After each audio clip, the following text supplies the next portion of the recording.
Изненада няма. Вили Лилков ще говори от Синя България. Той е общински съветник от София, дори е зам-председател на Столичния общински съвет, а иначе е преподавател, професор, автор на книги. Познавате го публично добре. Един от сериозните десни политици у нас. Здравейте, господин Лилков, и добре дошли.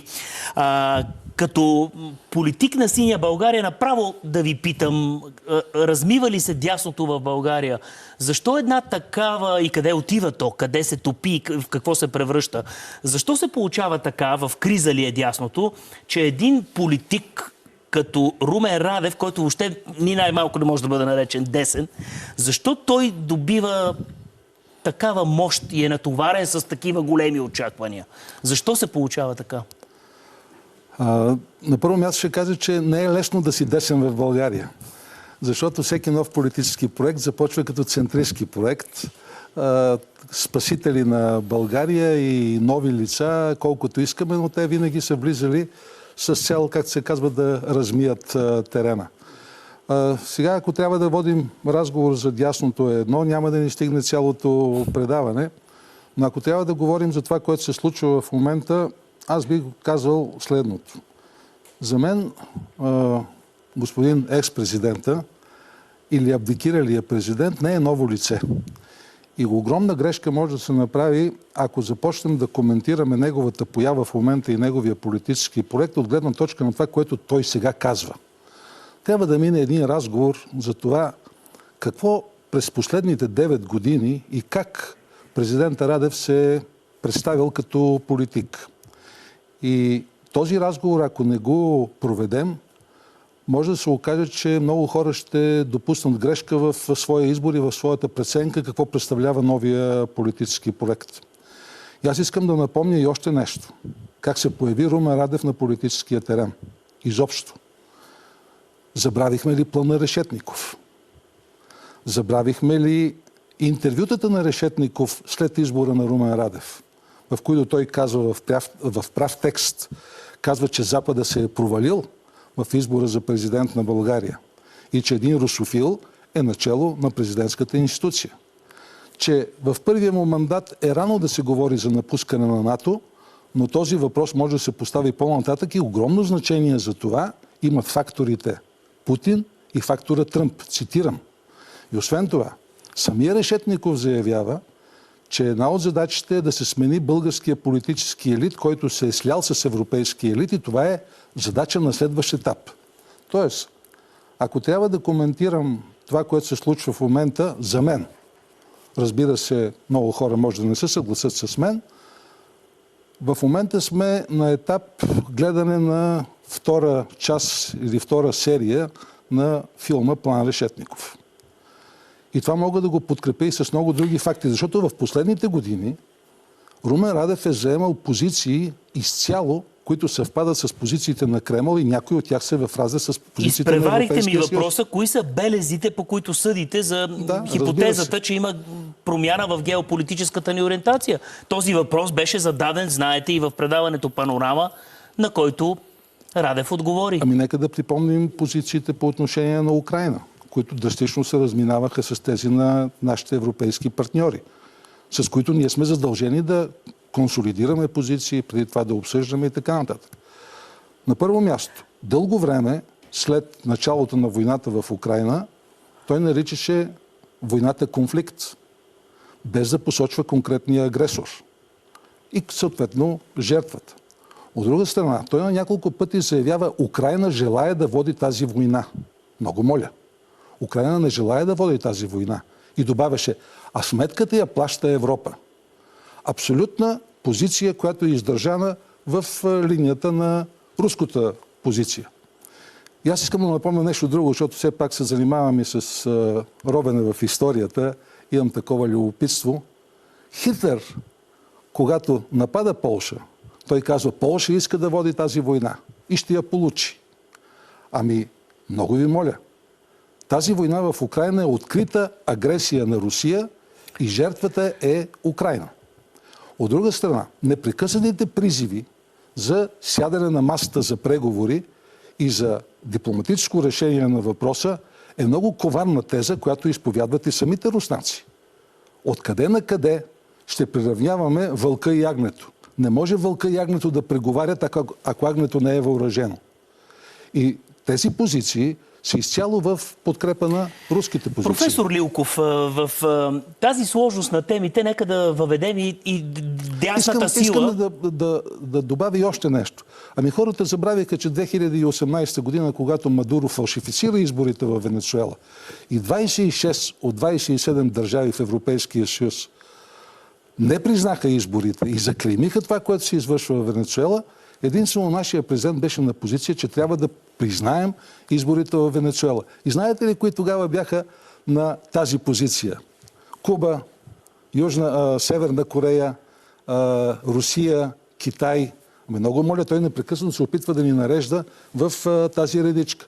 Последното му изказване да дава пример за руската икономика, като развиваща се икономика и пример за България. Сега, не ги казвам тези неща с цел да влизам в някакъв конфликт и така нататък, но е необходимо да се повтори и да се напомни на хората за какво става въпрос. И освен това, нещо, което ме накара на времето да вляза в инициативния комитет на ректора на Софийския университет за вторите избори, в които спечели Румен Радев. В екипа на Румен Радев се появиха 27 агенти на Държавна сигурност.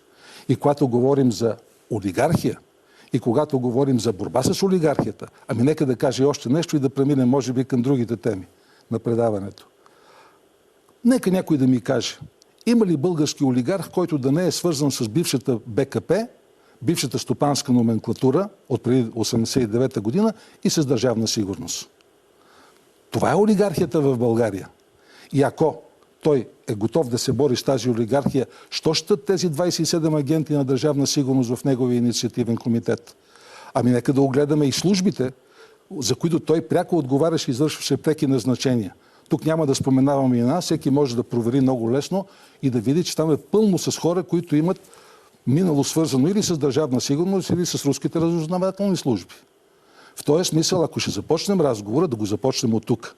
И после вече да видим кой какви идеи изповядва и къде върви наляво. Сега ще мине точно така и въпросът, който логично следва от всичките тези заключения, които вие правите в момента, е какво ще се случи с електоралната тежест и на едните, и на другите, и на десницата, и на популизма, и на олигархията, и на всичко, което ви изреждате. Защото социологията казва друго. Обществени огромни кръгове подкрепят Радев. Той ще получи, може би, първото място, може би.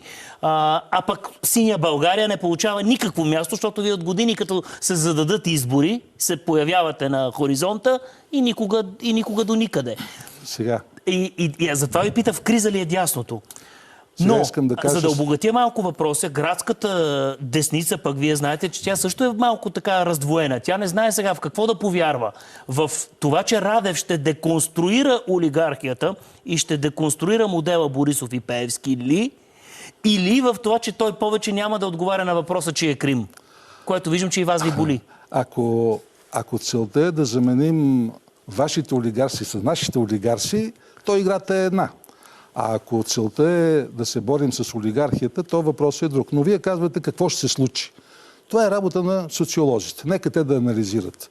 Аз като политик мога да кажа следното.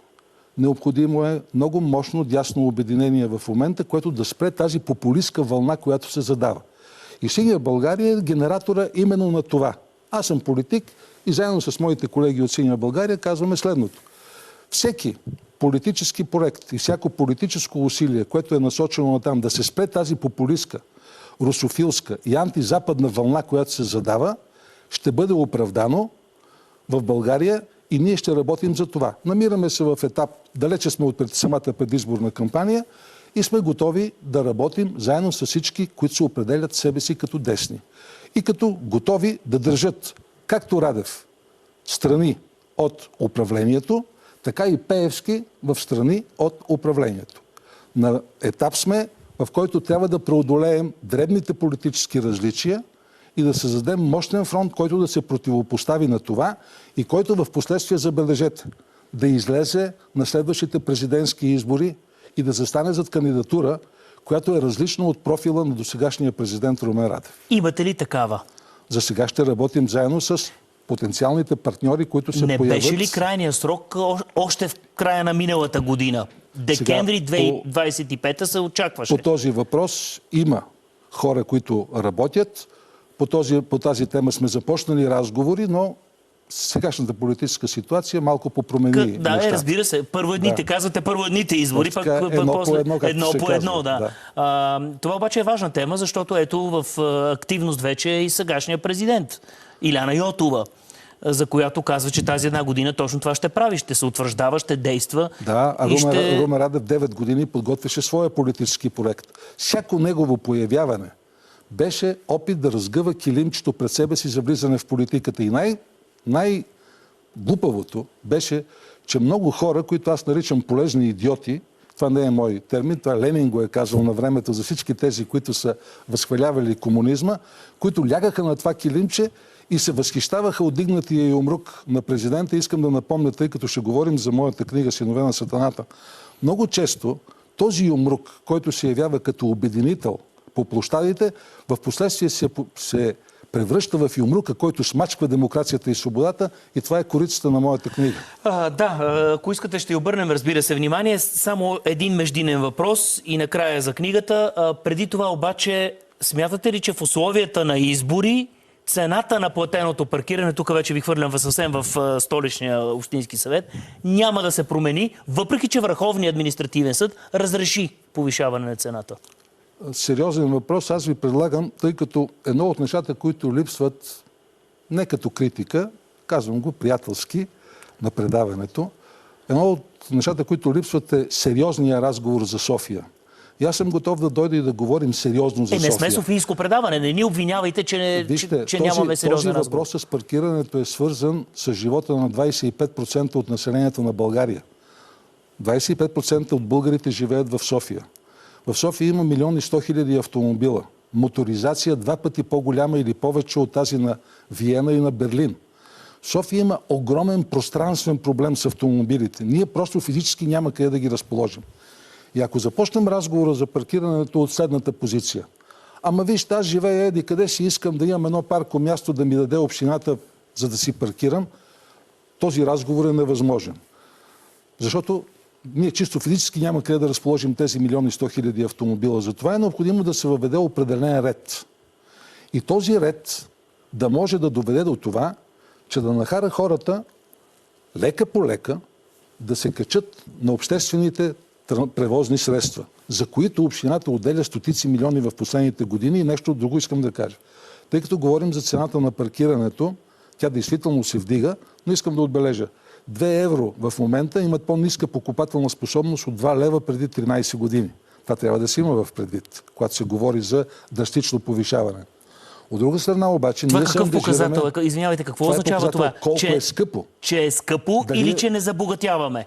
Не, това означава, че в момента цената 2 евро относително е по-ниска от цената 2 лева, когато е въведена синята зона. Тогава покупателната способност с 2 лева може да купиш повече неща, отколкото с 2 евро днес. Това искам да кажа. А иначе разговорът вече за забогатяването е друг разговор. И още нещо. Общината се ангажира в следващите години да не повишава цената на обществения превоз, което е много важно. И в момента 1,60 лв. Цената на билета е субсидирана цена. И част от парите, които ние превеждаме на Центъра за градска мобилност като търговско дружество, е да компенсираме разходите, които това дружество има за... И все пак направете прогноза, докато не минат изборите, няма да се пипа платеното паркиране, най-логично. Не мога да кажа, тъй като в момента сме в съдебни процедури. Но искам да кажа, за да затворим тая тема, тъй като тя е много, много сложна. София има много голям проблем с високата моторизация и голям проблем с паркирането. Ако не се въведе някакъв ред, знаете ли, непрекъснато ме срещат хора и казват: какво правите, въведете някакъв ред, направете тази зона от 10 лева. Разбира се, това са малко така изхвърлени неща от афектирани хора понякога, но действително в момента в центъра на София е изключително трудно да се паркира. На финала сме и имаме обещание да представим новата ви книга, на която разбрах, че имало много хора, за което ви поздравявам на представенето на премиерата на тази книга. "Синове на сатаната". Видяхме сърпа в работническата ръка. Кажете сега кой е сатаната и кои са синове. Наследниците на сталинизма ли са това? Не, това са самите сталинисти. Сталинистите. И това са самите ленинисти. Това са всички онези болшевики, които 20 години, че и повече, пръскат идеите на марксизма и на революцията в Съветския съюз или в Русия по-точно. И след това, като идват на власт, те потапят в кръв и терор цялата страна. Всъщност, книгата се отнася за един период от 1917 година в Русия до 1953 година, смъртта на Сталин, и е посветена на основата само на документи на това, че как една утопия успява да завладее масите, буквално да ги подлуди, да увлече със себе си милиони и да превърне една огромна територия и една маса от стотици народи да ги превърне в своя жертва. Концлагери, червен терор, чекистки тройки, които ликвидират хората. Гладомори и какво ли не. Не е един и два Всъщност гладомора. това е от великата, да, точно така, доктрината на сталинизма, от великата октомврийска социалистическа революция на 1917 до смъртта на Сталин 50-те години. Вижте, само за 35-6 години те извършват нещо чудовищно, което не може да бъде дело на хора. Това е дело на сатаната.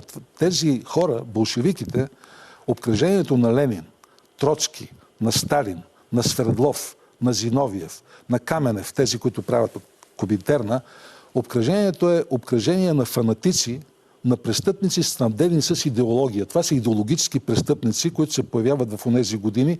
Те са хора, които в името на своята идея, в името на своя идеал, са готови да потопят в кръв всичко около себе си, само да бъде тяхната идея. Струва ми се подходящо, господин Лилков, че представяме тази книга на зрителите тъкмо на днешния 1 февруари, когато е ден за възпоменание на жертвите на комунистическия режим. Да. Така че съвсем подходящо четиво сте предлагате. Знаете ли защо? Още повече. Защото в България това, което се случва след 9 септември, е изцяло по рецептата на Москва.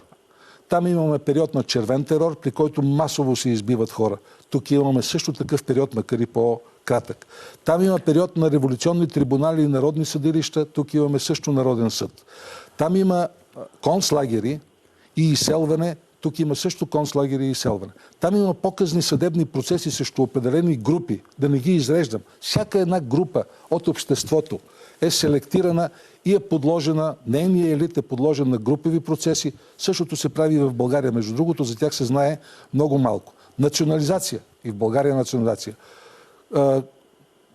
Вкарване на хората в колхози, това съпроводено с изселване и с убийства. Вкарване на хората в ТКЗС-та, съпроводено с изселване и убийства. Само за 10 години до смъртта на Вълко Червенков, след него идва, разбира се, Тодор Живков, нещата се умекотяват, се извършва концентрирано в България такова насилие, което отговаря, разбира се, не по мащаби на насилието, което се извършва в Съветския съюз. Там, след като избиват всички класи, ликвидират елита, останалите хора ги наричат бивши хора, бивши люди. В България по същия начин Държавна сигурност вкарва класификацията бивши хора. И тези хора и там, и в България носят дъмгата на врагове на народа в продължение на десетилетия. Вкарване в концлагери, вкарване в концлагери. И същевременно нещо много важно. Лицемерие и пропаганда. Лицемерието на болшевиките е на надминато.